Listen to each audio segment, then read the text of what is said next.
Another topic that came up this morning was about researching.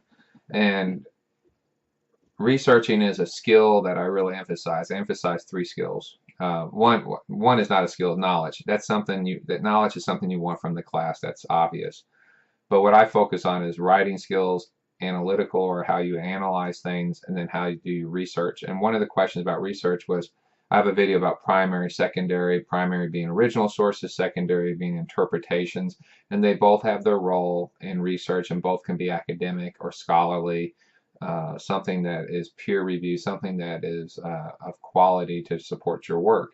Now, the issue with research is there's different levels. Obviously, you have the library, you have Google Scholar, you have local libraries, you have websites, Wikipedia. I mean, you got all these different layers. Okay, and when I grew up, like if you had Cliff Notes, that was considered just an automatic F. Like you just never use Cliff Notes, which today's Cliff Notes is really Wikipedia. You just don't use Wikipedia. Now, I tell students, go ahead and use Wikipedia if you don't understand something and you want to learn something, and maybe look at the sources at the end with some caution, but just do not cite Wikipedia. But there sometimes people write really good articles there and they have really good sources, and that can lead you to better sources. So that's what I would suggest you do. Having said that, just because you find something in the library doesn't mean that it's academic. An example would be is you find a novel, fiction, and you say, well, it was in the library, it's good to go, right? Well, that's not really true. You may cite it, or you may take from it, but that doesn't mean it's academic, right? I mean, for obvious reasons. You find newspapers in libraries, and those are not so much academic. As you find magazines, for example, and they're just at some one point they're just kind of written in a very less than high school level for the most part. So how academic can they be? I mean, it's like if I wrote if I just wrote my feelings down and put it in Time Life magazine or The Economist, that doesn't mean it's academic. So the way you start noticing if it's academics, if it's in a journal, if it's in a book, if it appears to have footnotes and resources and references and citations, these are typically good indicators.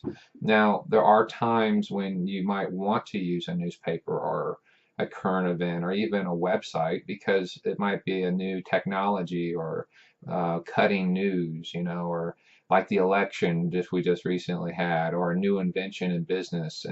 And yes, you do need to use sources that are more current, and that could be a website. But again, take it with a grain of salt. Just because a company or government says something doesn't mean it's true. I'm not here to suggest or break anyone's bubble, but the government might not always tell the truth. Okay, and then I have people or students that'll go, well, yeah, but these companies do this, and these companies are liars, and they're stealing, and the people, and I'm like, well, okay, that's fine, but what about unions? What about government? I mean, these are all made up of human beings, right? It's not like these are like I join a company and I become evil today, or I join the government and I got these angel wings that come on me, or I'm in a union, so I'm now a good person, or I'm a bad person, depending on how you see it. It just doesn't work that way. They're human beings. They have faults. They have agendas. It's hard to convince somebody who gets employment, money, wealth, position, power that they're positioned wrong. Okay, so if I were to say this company is bad, and this guy or girl is running the company, making lots of money, it's kind of hard to convince them it's bad. The same can be said about unions, right? If you are a union president and someone says unions are bad, well, what are you going to do? Say, well, yeah, I guess you're right. I shouldn't be doing this. I mean, that would be silly, right? Or if you said someone is in government and you say, Senator, you all are doing a horrible job and it's horrible and everything's wrong and you all are, well, what do you think? He or she is just a good person because they became a senator? That's not how life works. So what I would suggest here is when you do research and you start hitting nonprofits, .orgs. .org is just something you pay for. Anybody can get a .org for the most part. A website, .gov. I've seen on .gov sites some really unscientific things that are past office scientific. Um, there's a lot of things that you just really need to question.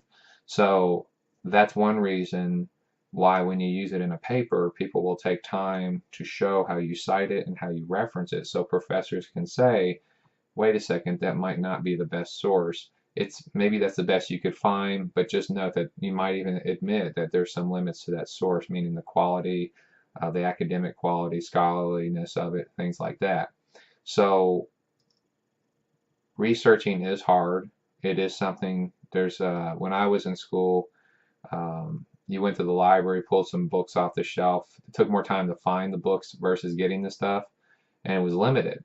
And I always joke, like when my dad and some of the older friends of mine went to school, they only had a few tablets, stone tablets. No, I'm just joking. I do use that joke, but I'm just joking with them.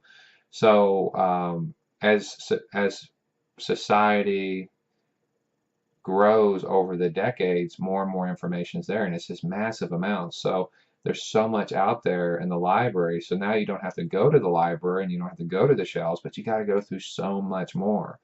Yes, it does make it hard. Do the best you can. Find the best sources you can, cite them the best you can, reference them the best you can, but realize there are limits to what you do. And at the end of the day, if you ever have any doubts, it's okay to call your professor or email them, or maybe contact a librarian, or a writing center at your school. This doesn't hurt to do that either. There's a lot of resources to be successful there. So hopefully that kind of clarifies up the issue a little bit more. And I do appreciate that topic this morning. Thank you.